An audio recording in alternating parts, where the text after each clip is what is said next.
বই পড়া খুব দরকার। তো ফোন ডিজিটাল ডিভাইস বাদ দিয়ে আমরা যদি বই পড়ি তো আমাদের মন খুব শান্ত থাকে এবং আমাদের ব্রেন খুব ভালো থাকে। তো বেশি ফোন দেখলে ব্রেন খারাপ হতে পারে। তো এর থেকে ভালো আমরা সবাই মিলে বই পড়ি। এর জন্যই আমি বলতে চাই বই আমাদের সত্যিকারের ভালো বন্ধু। বই পড়ার গুরুত্ব কি? বই পড়লে মাথায় সামঞ্জস্যতা বজায় রাখে এবং বই পড়লে মন শুদ্ধ থাকে। তোমরা কি কি বই পড়তে ভালোবাসো? ম্যাজিক বই, বাংলা বই, ইতিহাস বই, ভূগোল। তোমাদের কাছে যে বইগুলো দেখছি তোমরা কি বইগুলো পড়েছো?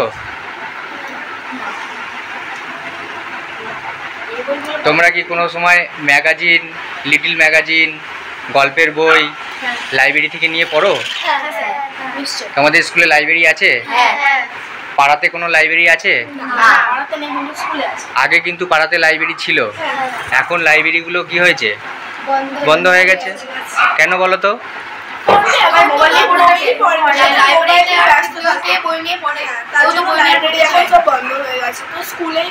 তোমরা কি চাও না যে তোমাদের পাড়াতে পাড়াতে আবার লাইব্রেরি গড়ে উঠুক? তাহলে তোমরা কি ব্যবস্থা নেবে? আমরা সবাইকে বলবো যে ফোন ডিজিটাল ডিভাইস সব বন্ধ করে বই পড়া দরকার।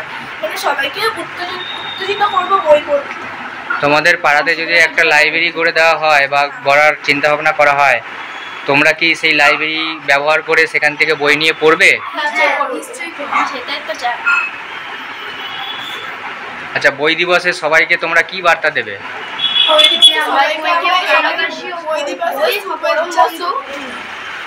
শুভেচ্ছা ও শুভকামনা জানাতে চাই এবং বই আমাদের পরম বন্ধু। তো বইকে আমরা চাই, এখনকার দিনে তো কেউ বই পড়েই না, সবাই বই সাজিয়েই রেখে দেয়, এখন সবাই ফোনই দেখে। তাই আমরা চাই সবাই যেন বইগুলো পড়ুন।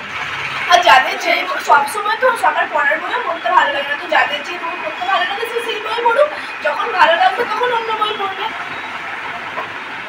ধন্যবাদ।